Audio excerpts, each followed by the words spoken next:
আসসালামু আলাইকুম রেদন ভাই। এই যে ভাই আপনার যে অর্ডারগুলো ছিল এখানে কমপ্লিট। এটা আপনার না, এটার ভিতরে কুইক শিফটার রয়েছে, এটা আরেকজনের। আর এটা হচ্ছে আপনার অর্ডার ছিল।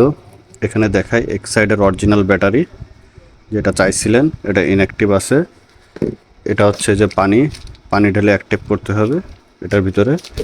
আর ইউজার ম্যানুয়াল যেটা থাকে সেটা এই যে এখানে আছে, এটা দিয়ে দিব সাথে।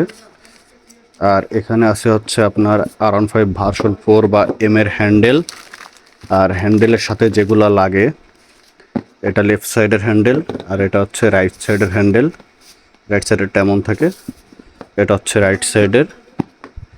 আর হ্যান্ডেলের সাথে যেগুলো লাগে সেগুলো হচ্ছে এই যে হ্যান্ডেল ব্যালেন্সার বা হ্যান্ডেল ওয়েট যেটাকে বলে, এটার ভিতরে ঢুকে যেটা, এটা হচ্ছে সেই অংশ।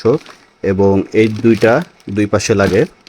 এর সাথে দেওয়ার জন্য চারটা রাবার এবং দুইটা লক দেওয়া হয়েছে। লক একটা এই যে এর ভিতরে আছে।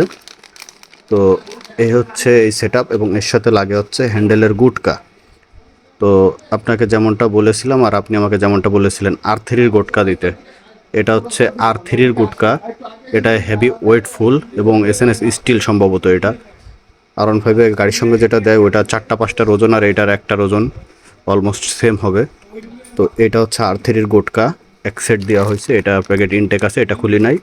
আর একটা প্যাকেট খুলে আমি আপনাকে দেখাই দিচ্ছি। এটা হচ্ছে R3 গুটকা। তো এটা আপনি R15 version 3, 4, M, MT, XSR এই গাড়িগুলোতে ব্যবহার করতে পারবেন। এক কথায় এই ওয়েট যে গাড়িগুলোতে ব্যবহার করা হয়েছে, এইটা সেই গাড়িগুলোতে আপনারা ব্যবহার করতে পারবেন। তো এই হচ্ছে আপনার মাল ছিল ভাই। ভিডিও দেখে জানাবেন সব কিছু ঠিকঠাক আছে কিনা। আমি মাল বুকিংয়ের জন্য পাঠিয়ে দিচ্ছি।